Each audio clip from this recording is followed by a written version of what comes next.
Okay, question 2. This question is about the rate of reaction for the hydrolysis of the ethyl ethanoate and use HCl as a catalyst. Okay, this is an equation. So it's produce ethanoic acid and ethanol. The rate equation is this one. Rate of reaction is equal to the K constant times concentration of the ester. Okay, first order.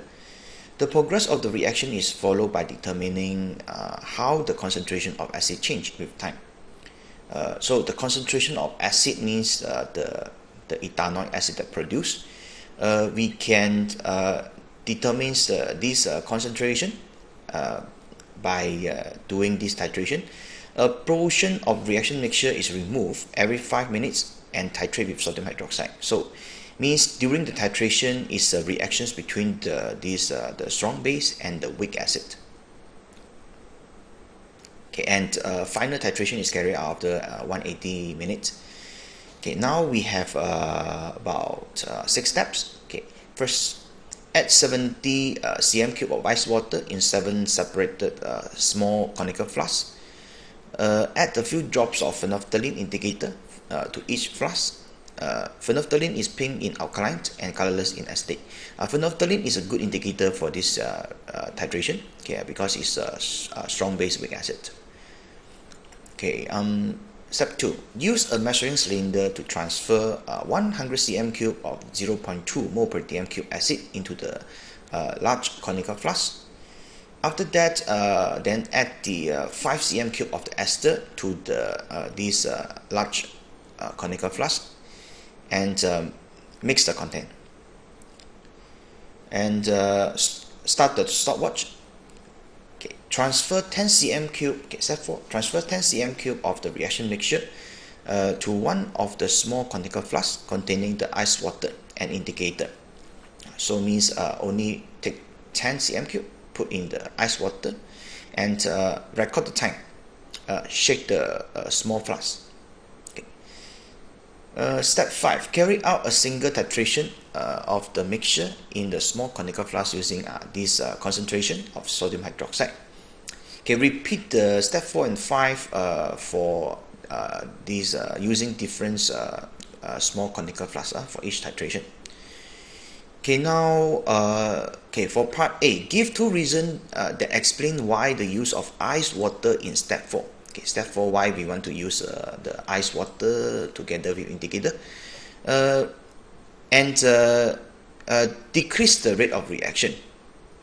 Why we use the ice water to decrease the rate of reaction? So first you need to understand and know the factors, those factors that affects the rate. The 2 major factors affect rates is concentration and temperature.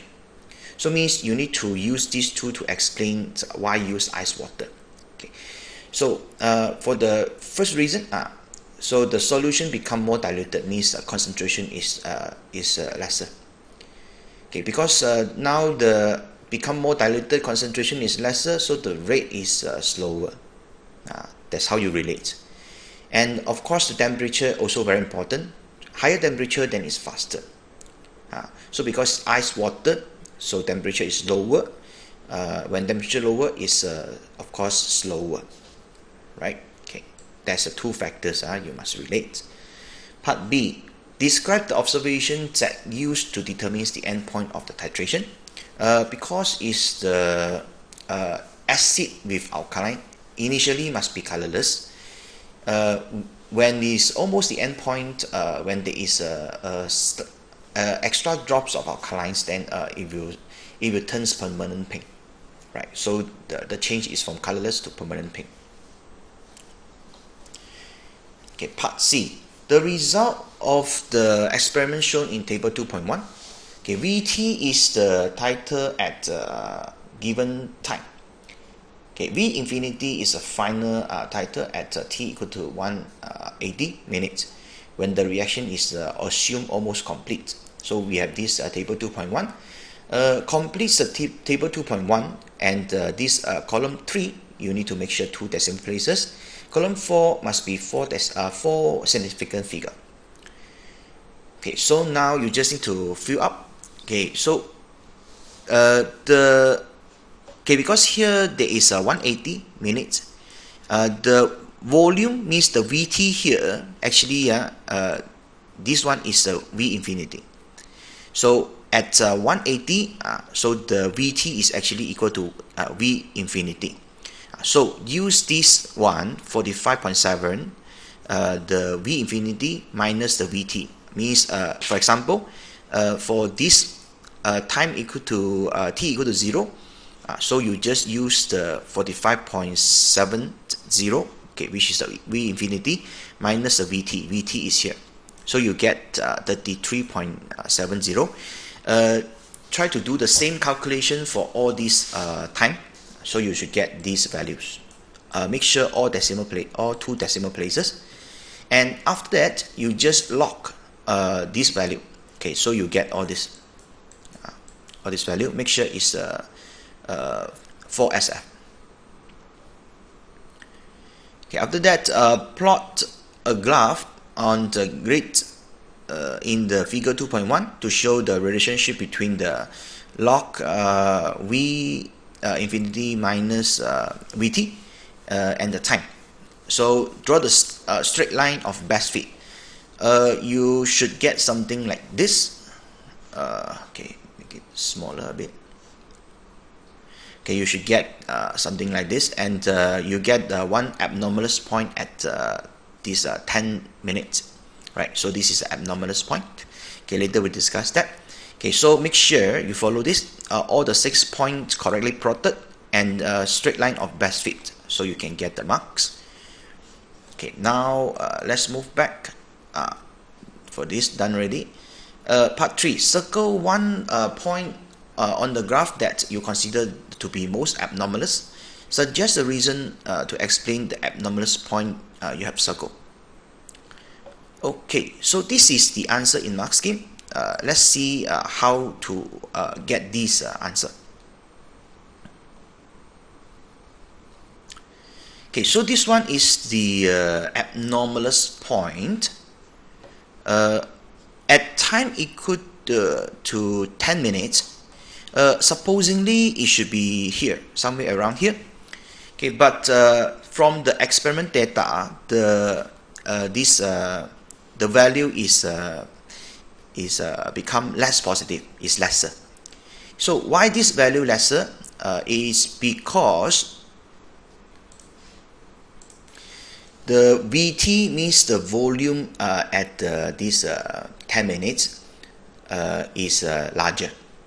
So when the VT is larger, V infinity minus a larger value, then it becomes smaller.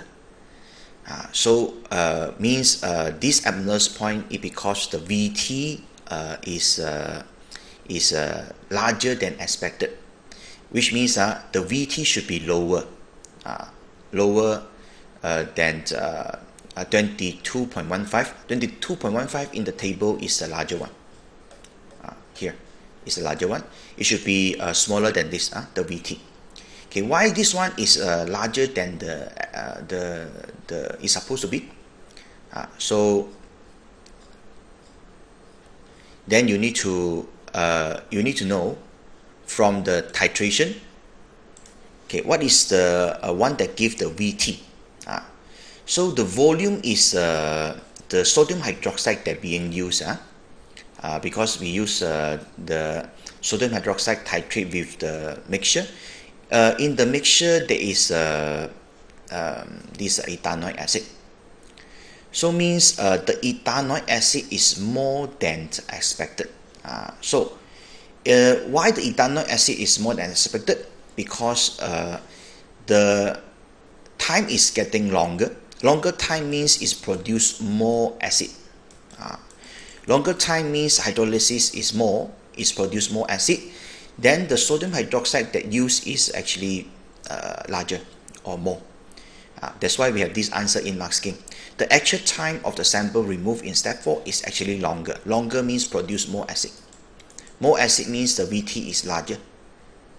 That's the reason.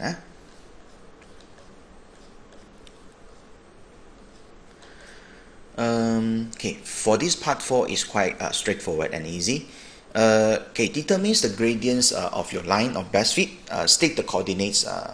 Okay, so there are one to two things that you need to follow. If you try to get the coordinates, make sure they are far enough, yeah, and the point should cover at least half of the range, so not too close lah. Means. And okay, for my one, the gradient I got is this lah. So I use the coordinates in the best fit line. You must get the coordinates from the best fit lines. Okay. After that, try to get the delta y over delta x. Right. So the gradients for mine, I get negative 0.0120. Okay. Then for the part D, use this gradient to get the k.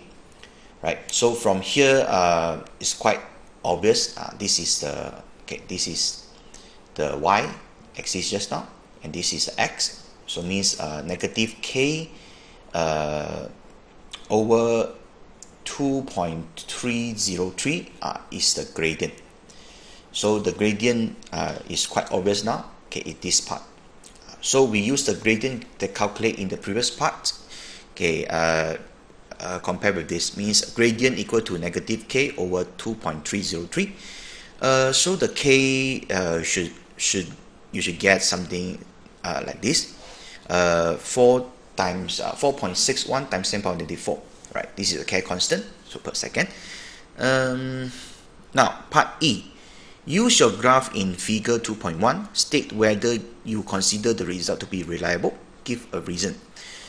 Because there is one abnormalous point, so then you can say it's not reliable. So how to improve that? Then you have to repeat this lah. Repeat this one.